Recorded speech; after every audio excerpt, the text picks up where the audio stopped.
Hey guys, Joshua here with a video on 5 junglers that are good all round. People who are competent at all stages of the game and who can adapt to fit various playstyles while still having decent success. Basically, if you're looking for a jungler who isn't only good at one point of the game, often leading to a feast or famine situation, and would rather have a more lenient win condition, then this is the video for you. If you also want some tips on how to play these champions, then hey, it's your lucky day. We've got that right here as well. This is a video being made in partnership with ProGuides, who by the way have released quite a nifty new service called Genius. What they've done is they've banded together a bunch of high elo players to be at your disposal. So if you've ever have a question you want to ask a high elo player, you can do that 24 hours a day. Not bad, eh?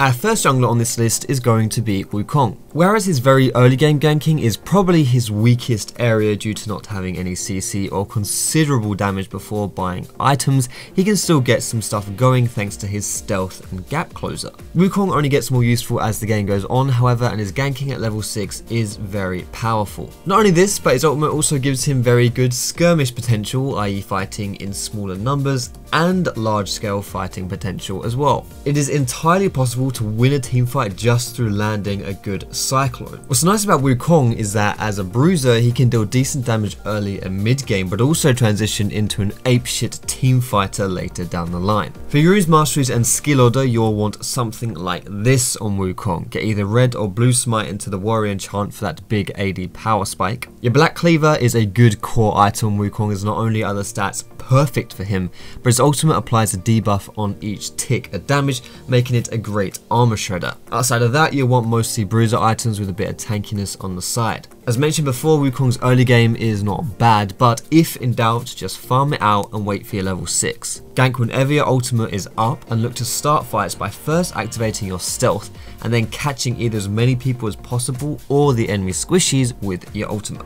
Now next up is going to be Amumu. He is somewhat similar to Wukong. In fact, I often refer to the Monkey King as a bruiser Amumu in the sense that he has similar strengths and weaknesses and his ult does similar stuff. Unlike Wukong, however, Amumu has an OK CC before level 6 with his bandage toss. It's not the most reliable ability in the world, but it can get the job done. He clears the jungle pretty well, and as soon as he hits level 6, he has very little to worry about as far as setting up ganks or teamfight goes thanks to his solo queue destroying ulti. If you hit a decent amount of people in your ult and your team isn't really far away, then you can pretty much guarantee you will have won that fight. Go these runes, skill order, and this mastery page. Get either full tank, hybrid AP tanky, or glass cannon AP, as I like to call the grenade Amumu, as you'll be blowing everything around you up, including yourself. Third on our list is the not so secret weapon Zac. Unlike our previous two mentions, Zac actually has some really solid early game ganking, complete with a gap closer and 2 forms of crowd control. His ganks steadily improve as the game progresses thanks to the increased range of his E. Unlike most others, he's not reliant on an ultimate to make stuff happen,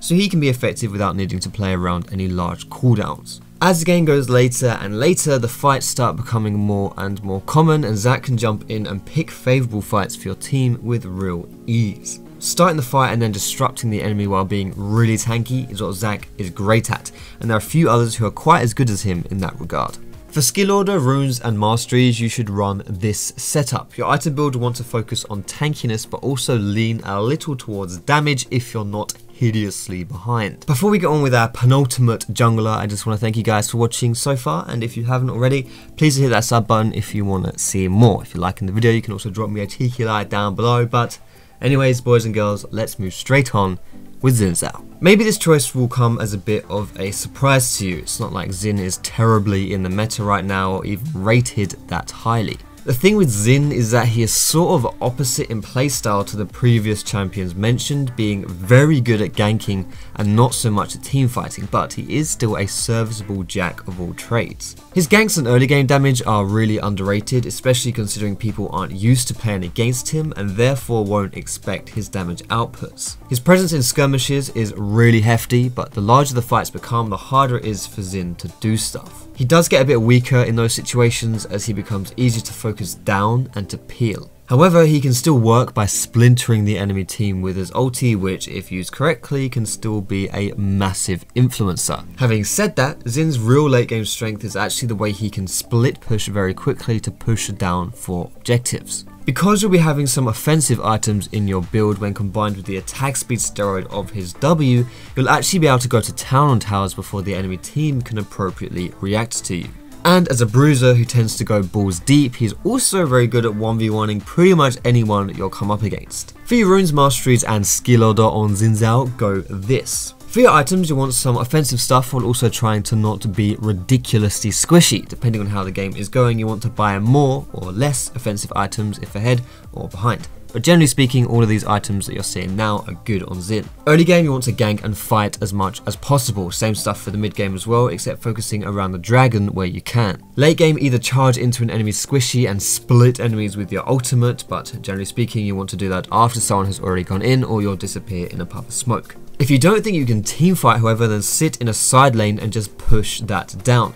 Only do that though if you think you can 1v1 whoever the enemy team will send to try and stop you though. And our last champion here, the best in my opinion all-round jungler, it's my best champion right now, it's Gragas. And I'm not just saying this because I'm biased, I really mean it. His early game ganks are pretty solid, he has a great gap closer, a hard CC and decent overall damage. His skirmishing is great due to the way he can split people apart with his ultimate and still do decent damage while still remaining quite tanky. And later on, he serves as a big body, a very big body in fact, while also dishing out a healthy amount of CC and pressure. One of the reasons that I love Gragas so much is because it doesn't really matter how the game is going. There's always a role for you to fit, which probably makes sense considering how much time Gragas must have spent fitting roles into his mouth. For your runes, masteries and skill order, take this. For your item build, you'll either want to go Cinderhulk for overall tankiness or Runic Echoes for more damage and better clears. You want to focus on tank items primarily and pick up the occasional hybrid tank item should you feel like you have a bit of extra pocket change to work with.